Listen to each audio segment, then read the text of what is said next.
पिछली वीडियो में अपना एक्सरसाइज 14.3 कंप्लीट हो चुका है और आज से अपन स्टार्ट करेंगे एक्सरसाइज 14.4। तो अगर पिछले किसी एक्सरसाइज का कोई भी वीडियो आपसे मिस हो गया हो और आप देखना चाहते हो तो इस वीडियो के डिस्क्रिप्शन बॉक्स में आपको पिछले सारे एक्सरसाइज का लिंक मिल जाएगा।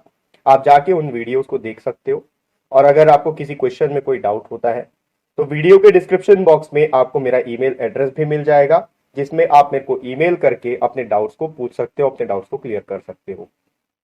इन केस अगर आपको ईमेल करना नहीं आता है तो उसके लिए भी मैंने वीडियो बना रखा है। ईमेल ट्यूटोरियल का कंप्लीट ट्यूटोरियल है। ईमेल आईडी कैसे क्रिएट करते हैं, ईमेल कैसे भेजा जाता है और भी बहुत सारा कुछ। उसका लिंक भी आपको डिस्क्रिप्शन बॉक्स में मिल जाएगा। आप उन वीडियोस को देखकर ईमेल करना सीख सकते हैं। फिर जब आप सीख जाओ तो जब आपको डाउट पूछना हो, अपने एक पेपर में आप एक अपने को डाउट को लिख लीजिए और साथ में ये जरूर मेंशन कर दीजिए ऊपर में कि वो डाउट कौन से क्लास का है, कौन से चैप्टर का है। फिर उस पेपर का फोटो खींच के आप मेरे को ईमेल कर दीजिए। तो आपके डाउट को क्लियर करने के लिए मैं उस पर वीडियो बना दूंगा। जरूरत पड़ी तो मैं आपसे अपना व्हाट्सएप नंबर भी शेयर कर दूंगा, जिसमें आप मेरे को मैसेज करके या वीडियो कॉल करके भी अपने डाउट्स को क्लियर कर सकते हो। तो आज से अपन स्टार्ट करेंगे एक्सरसाइज 14.4। तो एक्सरसाइज में जाने से पहले कुछ इंपॉर्टेंट पॉइंट्स मैं आपको इस वीडियो में बताऊंगा ताकि एक्सरसाइज के क्वेश्चंस आपके लिए इजी रहे। ठीक है, तो चलिए व्हाइट बोर्ड की तरफ चलते हैं और देखते हैं कौन कौन से वो इंपॉर्टेंट पॉइंट्स हैं। देखो, आप जब कभी भी कोई एग्जाम लिखते हो, कोई भी एग्जाम हो, आपका यूनिट टेस्ट हो या फिर सेमेस्टर का एग्जाम हो या फाइनल एग्जाम हो, आपका पेपर चेक करने वाला जो टीचर होता है वो आपके आंसर्स को चेक करता है और उसके बाद उसमें कुछ गलतियां निकालता है और उन गलतियों को राउंड करके या फिर किसी ना किसी तरीके से अंडरलाइन करके ये मेंशन कर देता है आपको कि इसमें क्या गलती थी। ठीक है, तो जब आपका आंसर शीट आपको मिलता है तो आपको ये पता चल जाता है कि हाँ, इसमें मैंने ये गलती की थी। तो एक्सरसाइज 14.4 में हम लोग ऐसे ही कुछ करने वाले हैं। हम लोगों को गलती फाइंड आउट करना है। ठीक है, एरर्स फाइंड आउट करना है। एरर्स, एरर का मतलब क्या होता है? गलतियां। आपको कुछ एक्सप्रेशन दे देगा, हो सकता है उस एक्सप्रेशन को सॉल्व भी कर दे और सॉल्व करने के बाद में कुछ आंसर भी ला दे और आपसे पूछेगा कि इस एक्सप्रेशन का जो आंसर आया है क्या वो सही है या गलत है। और अगर गलत है तो आपको ये फाइंड आउट करना पड़ेगा कि किस पॉइंट पे उसने गलती की है। तो हम लोग यहां पर डिस्कस करेंगे कुछ ऐसे कॉमन एरर्स के बारे में या कुछ कॉमन गलतियों के बारे में जो अक्सर स्टूडेंट कर जाते हैं जब वो एग्जाम के टाइम पे या फिर कहीं पे भी क्वेश्चंस को सॉल्व कर रहे होते हैं। ठीक है, तो ऐसे कुछ पॉइंट्स को अपन देखते हैं जहां पर मैक्सिमम चांसेस रहते हैं कि ऐसे गलतियां हो जाती है स्टूडेंट से। ठीक है, तो सबसे पहला जो गलती होता है, मैं आपको एक एग्जांपल देता हूं। ये सारे एग्जांपल मैं आपके टेक्स्ट बुक से ही बता रहा हूं, आपके टेक्स्ट बुक में एग्जांपल्स दिया हुआ है। ठीक है, तो अपन देखते हैं, अगर 3 इंटू ब्रैकेट में लिखा हुआ है एक्स माइनस 4। ठीक, तो आपने माइंड में कैलकुलेशन तो कर ही लिया होगा कि इसका आंसर क्या होगा। कई बार क्या होता है, लोग क्या करते हैं, इसका आंसर कैसे लिखते हैं? इसका आंसर लिखते हैं 3 इंटू एक्स हो गया 3x, फिर उसके बाद माइनस 4। तो ये चीज गलत है। ये जो 3 है, ये 3 ब्रैकेट के बाहर है तो इसका मल्टीप्लीकेशन इसके साथ भी होगा और इसका मल्टीप्लीकेशन इसके साथ भी होगा। ये सारा चीज हम लोग अलजेब्रिक एक्सप्रेशन के चैप्टर में देख चुके हैं। ठीक है, तो इस गलती को, इसका आंसर क्या होगा? करेक्ट आंसर इसका क्या होना चाहिए? 3 इंटू एक्स होगा 3x, बीच में माइनस का साइन, फिर 3 इंटू 4 होगा 12। ये इसका सही आंसर होना चाहिए। ठीक है, तो ये जो गलती है, ये गलती आपको नहीं करना। तो इस वीडियो में हम लोग ऐसे ही कुछ पॉइंट्स को देखेंगे जहां पर स्टूडेंट्स गलतियां कर बैठते हैं। ठीक है, तो ये चीज आपके लिए एक प्रैक्टिस रहेगा कि जब आप प्रीवियस क्वेश्चंस के, जो प्रीवियस एक्सरसाइज के जो क्वेश्चंस हैं उनको जब आप सॉल्व कियोगे, हो सकता है कई जगह आपने इस तरह के एरर्स को, इस तरह की गलतियों को देखा होगा कि आपने क्या गलती की है जिसकी वजह से आंसर नहीं आ पा रहा था। तो इससे आपको सीखने के लिए मिलेगा कि ये गलती आपको नहीं करना है। ठीक है, एक और एग्जांपल देखते हैं। अगर मान लो लिखा है 2x का होल स्क्वायर। कई बार क्या होता है, हड़बड़ी में हम लोग क्या करते हैं, ब्रैकेट जब ओपन करना हो तो इसको लिख देते हैं 2x स्क्वायर। ठीक है, तो ये आंसर गलत होगा क्योंकि ये जो स्क्वायर है ये 2 के लिए भी है और x के लिए भी है। तो 2 का स्क्वायर होता है 4 और x का स्क्वायर होता है x स्क्वायर। ये इसका सही आंसर होगा। ठीक है, आगे बढ़ते हैं। ऐसे कुछ और एरर्स आते हैं, हम लोग उसको भी देखते हैं। अगर लिखा है 2a माइनस 3 और फिर साथ में लिखा है a प्लस 2, अगर इसको सॉल्व करना हो तो इसका मतलब क्या है? देखो, 2 ब्रैकेट है, दोनों ब्रैकेट के अंदर कुछ ना कुछ टर्म्स है और इन दोनों ब्रैकेट के बीच में कोई भी साइन नहीं है, तो इसका मतलब यहां पर मल्टीप्लीकेशन साइन है, दोनों के बीच में मल्टीप्लीकेशन हो रहा है। ठीक है, तो कई बार क्या होता है, स्टूडेंट्स जल्दी जल्दी में क्या करते हैं, ए वाले टर्म्स को ए वाले के साथ मल्टीप्लाई कर देते हैं, तो ये हो जाता है 2a², ये 2 बार है, फिर माइनस इंटू प्लस कर देते हैं माइनस, और 3 2 6। ये गलत है, ऐसा आपको नहीं करना है। जब कभी ऐसा कंडीशन मिल जाए कि दो ब्रैकेट को आपको सॉल्व करना हो और दोनों में ही मोनोमियल टर्म्स नहीं पॉलिनोमियल टर्म्स है, एक से ज्यादा टर्म्स है, तो आप कैसे करोगे, पहले 2a का मल्टीप्लीकेशन इससे होगा, उसके बाद 2a का मल्टीप्लीकेशन 2 से होगा, उसके बाद -3 का मल्टीप्लीकेशन a से होगा, और फाइनली -3 का मल्टीप्लीकेशन 2 से भी होगा।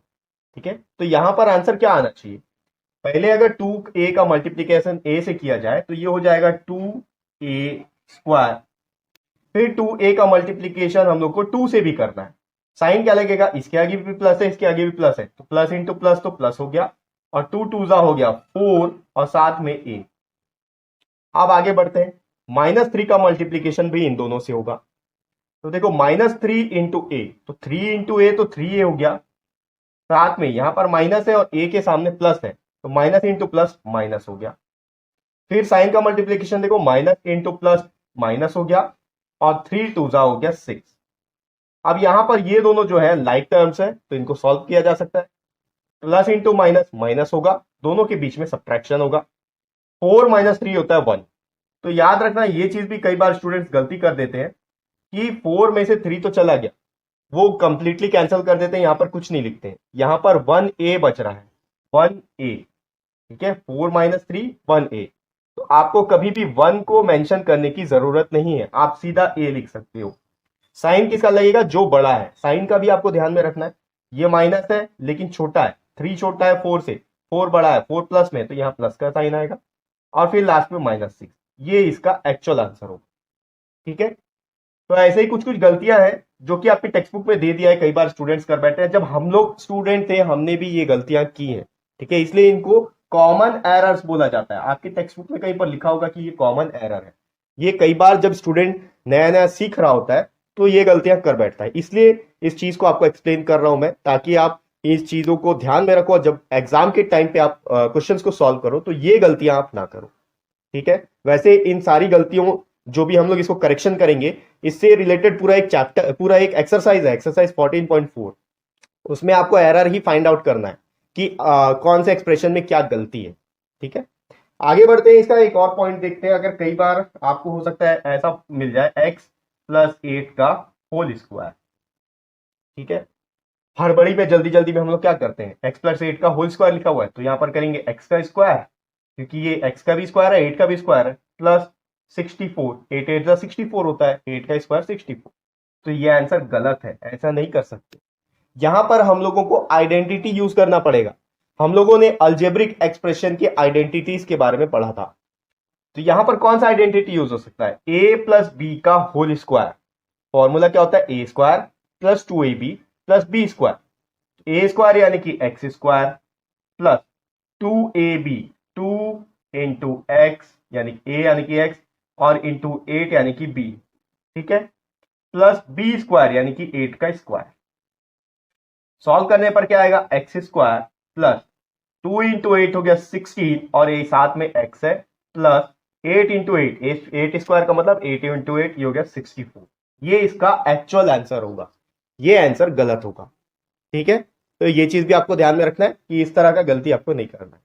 इसी तरह का एक और आइडेंटिटी होता है जिसमें अगर आपको दिया हुआ है x-5 का होल स्क्वायर, तो लोग हड़बड़ी में, कई बार स्टूडेंट हड़बड़ी में क्या कर जाते हैं, ये स्क्वायर जो है x के लिए भी है 5 के लिए भी है, तो इसको क्या लिखेंगे, x² - 5 का स्क्वायर यानी कि 25।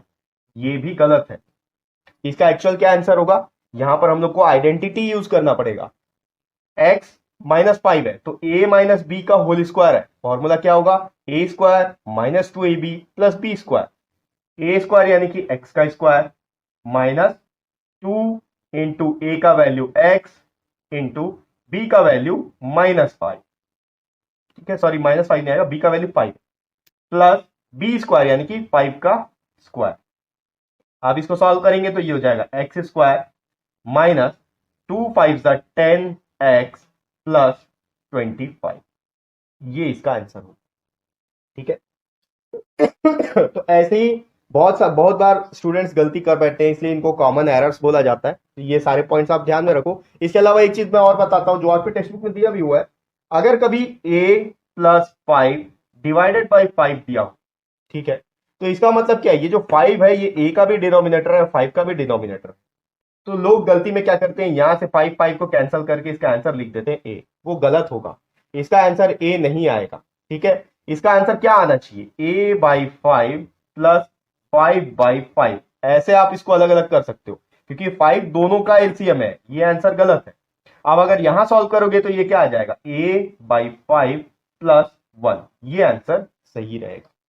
ठीक है, तो इस तरह के गलतियों को आपको नहीं करना है। ये सारे एग्जांपल्स मैं आपको इसलिए दिया हूं ताकि एक्सरसाइज में जब हम लोग क्वेश्चंस को लेना स्टार्ट करेंगे तो वहां पर इस तरह का एक्सप्रेशन आपको दिया होगा और कई बार गलत आंसर दिया होगा, उस एक्सप्रेशन को सॉल्व करते हुए गलत आंसर दिया होगा। तो आपको ये फाइंड आउट करना है कि उस एक्सप्रेशन में क्या गलती है और आपको उसको करेक्शन करना है। ठीक है, तो इन सारे पॉइंट्स को आपको ध्यान में रखना है। इन सारे पॉइंट्स को ध्यान में रखते हुए नेक्स्ट वीडियो से हम लोग एक्सरसाइज 14.4 के क्वेश्चंस को लेना स्टार्ट करेंगे।